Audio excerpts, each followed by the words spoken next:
rychle otočíš a poponášíš dál. Tamhle je další čidlo. Kde je čidlo? Tamhle naproti nám. Kde? Naproti na tom kopci, jak jsou ty 3 Joshuaty. Jo, Tamhle. no, vidíš to, tak já ti to taky vyfotím, jak máš o čem povědat potom.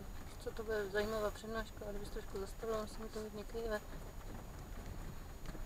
Tím také zamáváme, ještě to nějaký ufónek určitě. Tak stojíš, tak já zkusím vyfotit ještě jednou. Vidíme. To taky vyfotím. Ale Co se nedokonaný fotky? tady už musí ta hranice být, já dojdu k němu. Teď on je tadyhle nahoře, napravo. Nahoře, ne? No teď jo, ta silnice tam vede. Ne, to vedle tadyhle, to jsme minuli, to co vedlo. Před námi. No. Počkej, jdu, prosím tě.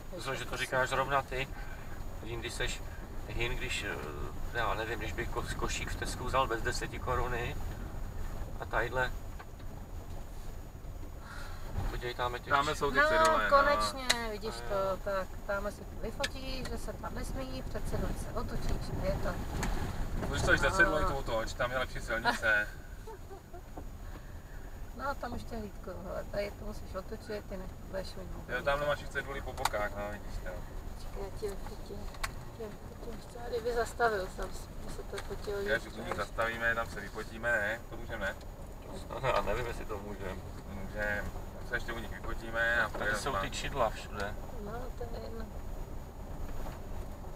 Aspoň se kluci nenudějí, tam už jsou na nás nasměrovaný, takhle jim trošku zamáváme.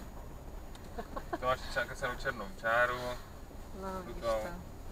Já tam taky vyfotit, tam mám místo na tom telefonu, kde to bude mít místo. Tamhle je ta bílá dodávka. Já ti vyfotíme s dodávkou, ty máš krásně širokou objektiv. To mi ta dodávka vejde? Já myslím, že jo. Určitě. Tak nám to přepošleš. Taková ta fakt dodávka tam je, vidíš, tak máš dušička. Vždycky na kraj, koukej, na kraj ona už tam stojí. To je úžasný. Ale tam oni, tam taky nemůžeš na tu. Ne, tam jsou jenom oni. No, tak se tady Tady cedule se nebudeme fotit. Proč ne? Já nevím, to je blbý. Nebo jo, tak takže jo, normálně fotografie v desáře se prohibitit. Co tam píšou? Že tyto fotografie těchto lokalizací je zakázáno. No tak vidíš, tak tady máš osnatý drát, koukni. Tamhle tam jaká je veliká kamera. No tam už nás monitorou, to už je jasný. Tady se už nesmí fotit? Ne, tím dronem. No nevím, já myslím, že vůbec se tady nesmí fotit. No drone zone.